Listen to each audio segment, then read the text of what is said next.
আপনি কি কখনো ভেবেছেন পৃথিবীর সবচেয়ে সুন্দর মানুষটি দেখতে ঠিক কেমন ছিলেন? যাকে দেখলে মানুষ ভুলে যেত দুনিয়ার সব কথা, যার মুখের দিকে তাকালে মনে হতো পূর্ণিমার চাঁদ যেন মাটিতে নেমে এসেছে। তিনি আর কেউ নন, তিনি আমাদের প্রিয় নবী হযরত মুহাম্মদ সাল্লাল্লাহু আলাইহি ওয়াসাল্লাম। সাহাবীদের বর্ণনায় তার রূপের যে চিত্র ফুটে ওঠে তা পড়লে হৃদয় কেঁপে ওঠে ভালোবাসায়। চাঁদকেও হার মানানো মুখমণ্ডল।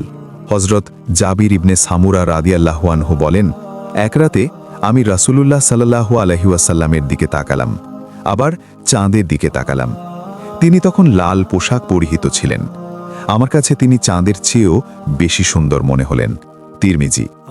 তার চেহারা ছিল যেন আলোর ঝর্ণাধারা, গোলাকার নয়, আবার সম্পূর্ণ লম্বাটেও নয়, বরং হালকা গোলাকৃতির মাঝে এক অপূর্ব ভারসাম্য, যেন স্রষ্টা নিজ হাতে গড়েছেন শ্রেষ্ঠ শিল্পকর্ম।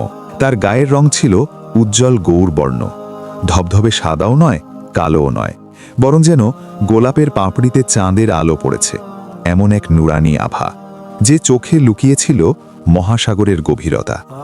তার চোখ দুটি ছিল বড় বড়, ঘন কালো মণি বিশিষ্ট, যেন রাতের আকাশে দুটি উজ্জ্বল নক্ষত্র জ্বলছে। চোখের পাতায় ঘন পলক, যেন প্রকৃতি নিজেই সুরমা এঁকে দিয়েছে। হযরত আলী রাদিয়াল্লাহু আনহু বলেন, তার চোখে স্বাভাবিকভাবেই সুরমার রেখা ছিল। সেই চোখে যখন তিনি কারোর দিকে তাকাতেন, মনে হতো করুণার সমুদ্র তাকিয়ে আছে। ঘামও ছিল যেন গোলাপ জলের সুবাস। হযরত আনাস রাদিয়াল্লাহু আনহু বলেন, আমি কখনো কোনো মেশকো আম্বরের সুগন্ধি পাইনি যা রাসূলুল্লাহ সাল্লাল্লাহু আলাইহি ওয়াসাল্লামের শরীরের ঘামের চেয়ে বেশি সুগন্ধময়। বুখারী ও মুসলিম। তিনি যে পথে হেঁটে যেতেন, পথচারীরা সুগন্ধ শুঁকে বুঝতে পারত এই পথে নবীজি হেঁটেছেন, যেন তার সমস্ত অস্তিত্ব ছিল জান্নাতের সুবাসে মোড়ানো। গঠনে ছিল সিংহের আভিজাত্য। তিনি অতি লম্বাও ছিলেন না, খাটোও ছিলেন না, বরং মধ্যম গড়নের চেয়ে একটু লম্বা।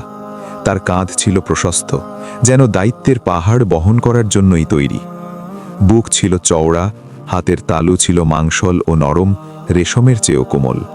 হযরত আনাস রাদিয়াল্লাহু আনহু বলেন, আমি কখনো কোনো রেশম বা মখমল স্পর্শ করিনি যা রাসূলুল্লাহ সাল্লাল্লাহু আলাইহি ওয়াসাল্লামের হাতের তালুর চেয়ে নরম।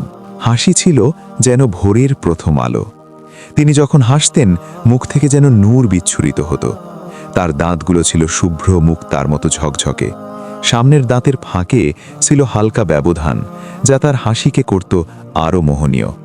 তিনি অট্টহাসি হাসতেন না, মৃদু মুচকি হাসতেন, যেন বসন্তের বাতাস ফুলের বাগানে ছুঁয়ে গেল।